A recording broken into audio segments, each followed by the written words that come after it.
All right, we're out here on Section C of the same project at the Villages Deaton Creek. Obviously, this is a well-established retirement home community with about 1,000 plus homes in it.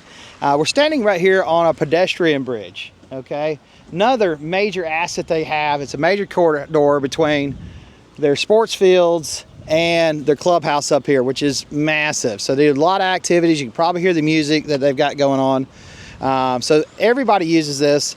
Throughout the entire project, folks were walking and looking and monitoring what we're doing, so they got to see the entire construction phase. And so we've got a major asset here that when it was originally installed, it probably didn't have this building here and it didn't have all this. So if this was to fail, how can you get a crane back here? If so, how big is the crane? And can you get the crane stabilized?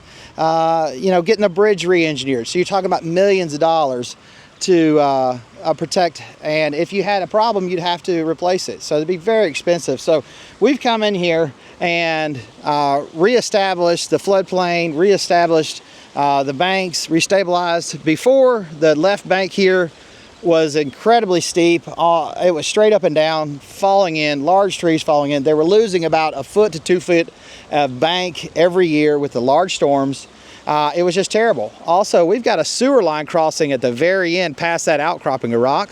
So we want to also protect that as well. So we've got an asset upstream and assets downstreams, as well as the visual aesthetics. You know, everybody looks out these big bay windows that they have out here and want to see a beautiful stream, not just something that's eroded and degraded.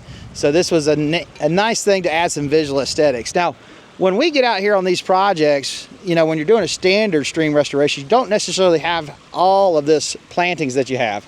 A lot of seeds, a lot of native stuff will come back. But this one, we really wanted to achieve that visual aesthetics avenue and to make it look wonderful for everybody living in this community. Now, Jamie, you participated in these rocks and these boulders, and we've got small rock, we got big rock. Obviously, it looks neat, it looks nice, but is there a reason for it? Is there a rhyme to the reason? Sure. Just like upstream in Section A with the log structures, you can use rocks to turn the water away from that outside bend, keep the deepest part of the creek more in the center, and reduce the bank stresses downstream. This rock structure also acts as grade control, meaning that now that elevation of the channel bed is set by the rocks, it's not going to move up, it's not going to move down, and it stays there, which helps to stabilize the channel bed upstream underneath the bridge that we're standing on. The outside bend of the underneath the bridge was eroding. They had previously put in some basket wall type structure down there, looked kind of makeshift, but it was failing. And so that was corrected, added more rock for toe protection, coupled with this rock structure providing the grade control, really made a difference under the bridge itself in reducing the bank stresses near the critical pier footing areas. That's awesome. Now, can I just put the rocks in like this, or is there any? I mean, this is a neat shape, but can I just move it anywhere I want, or will that change how that stream operates or anything like? Is it a specific location?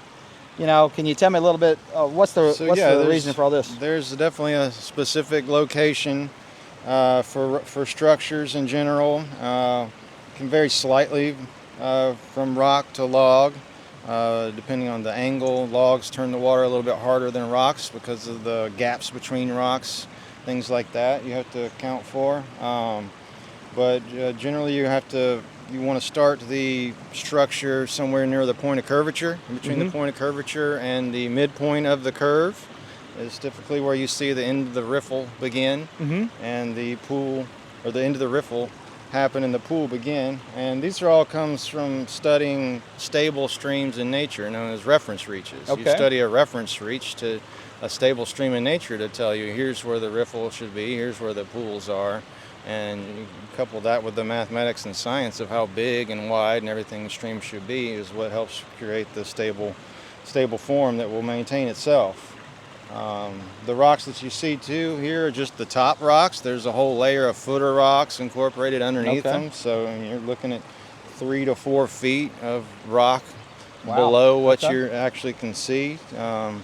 as the pool scours out with these things, you have to have a stable footing for these rocks to sit on so they Okay. just don't roll over into the pool as well. Very cool. Very cool. Awesome. Well, guys, there you have it. A little bit of overview of what it looks like from a higher elevation. The next shot that we're going to give you is down here on the lower end, so you can actually see what it looks like down there on the water.